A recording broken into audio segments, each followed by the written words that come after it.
નમસ્કાર ઉમેદવાર મિત્રો, સ્વાગત છે તમારું આપણી યુટ્યુબ ચેનલ જેગો કોચિંગમાં. મિત્રો, અનુસૂચિત જનજાતિની જે આશ્રમ શાળા હોય છે એની અંદર ઉચ્ચ શિક્ષણ કમિશનરશ્રીની કચેરીમાંથી મંજૂરી મેળવી ત્યાં આગળ ભરતી થતી હોય છે.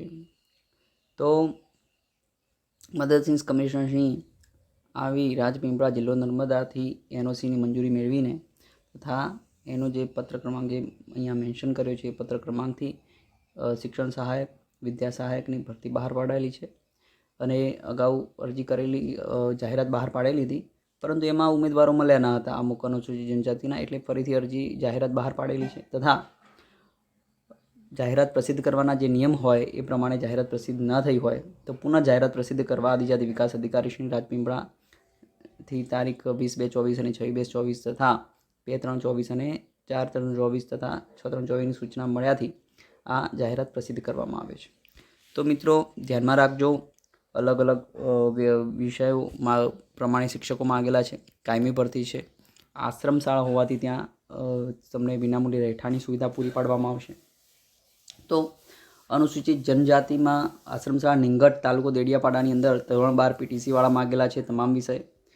આશ્રમ શાળા નિંગટ, તાલુકો દેડિયાપાડા જે છે એની અંદર ધોરણ 6 થી 8માં BA BEd કે અને અથવા તો પીટીસી સામાજિક વિજ્ઞાનવાળા માંગેલા છે. દેવ મોગરા આશ્રમ શાળાની અંદર 1 થી 5, ધોરણ 1 થી 5 અને ધોરણ 12 પીટીસી માટે તમામ વિષય માટે શિક્ષક જોઈએ છે. કનબુડી આશ્રમ શાળા જે કનબુડી છે એના માટે બિન અનામત મહિલામાં જોઈએ છે BA BEd અથવા તો પીટીસી અંગ્રેજીવાળા. અહીંયા આના માટે તમારે જો અરજી મોકલવાની હોય તો મિત્રો, માનદ મંત્રીશ્રી, ભરૂચ જિલ્લા ગિરિજન શિક્ષણ પ્રગતિ મંડળ શ્રી ટામ, આશ્રમ શાળા ખોખરા ઉમર, ITIની પાછળ, દેડિયાપાડા, તાલુકો દેડિયાપાડા, જિલ્લો નર્મદા 393040 પર તમારે અરજી કરવાની રહેશે.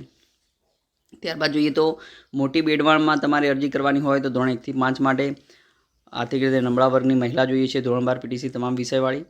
અને એના માટે પ્રમુખશ્રી આદિવાસી ગ્રામ વિકાસ મંડળ દેડિયાપાડા, મુકામ પોસ્ટ મોટી બેડવાણ, તાલુકો દેડિયાપાડા, જિલ્લો નર્મદા 393-040 પર અરજી તમારે કરવાની છે. આશ્રમ શાળા પણગામ માટે તમારે ધોરણ 6 થી 8 માટે BSc BEd અથવા તો પીટીસી માગેલા છે ગણિત વિજ્ઞાનવાળા. અને ટીમ્બાપાડા આશ્રમ શાળા માટે ધોરણ 6 થી 8 માટે BSc BEd અથવા તો પીટીસી ગણિત વિજ્ઞાનવાળા. પ્રમુખ શ્રી નરેકા સંસ્થાન ટીમ્બાપાડા, મુકામ પોસ્ટ ટીમ્બાપાડા, તાલુકો ડેડિયાપાડા, જિલ્લો નર્મદા પર તમારે અરજી કરવાની છે. પછી અપગ્રેડ આશ્રમ શાળા હરિપુરા માટે ધોરણ 12 માટે મનોવિજ્ઞાન, ધોરણ 12 માટે ગુજરાતી, ધોરણ 12 6 થી 8 માટે સામાજિક વિજ્ઞાન. ધોરણ 12 માટેની જે ભરતી છે એમાં MA BEd માગેલા છે મનોવિજ્ઞાન ગુજરાતી માટે. ધોરણ 6 થી 8 માટે BA BEd માગેલા છે અથવા તો પીટીસી સામાજિક વિજ્ઞાન ક્યાં તો અંગ્રેજીવાળા, બરાબર છે.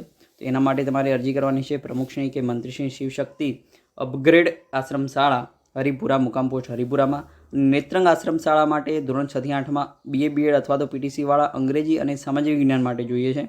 તો ભરૂચ જિલ્લા રચનાત્મક ટ્રસ્ટના પ્રમુખશ્રી સાહેબ, મુકામ પોસ્ટ સામરપાડા, તાલુકો દેડિયાપાડા, જિલ્લો નર્મદાને અરજી કરવાની છે. અને અપગ્રેડ ઉત્તર બુનિયાદી આશ્રમ શાળા કોડવા માટે ધોરણ 12ના સમાજશાસ્ત્ર અને મનોવિજ્ઞાન માટે માનદ મંત્રી Shantiniketan education trust 22 ભૃગુપુર society કસક Bharuch માટે તમારે અરજી કરવાની છે.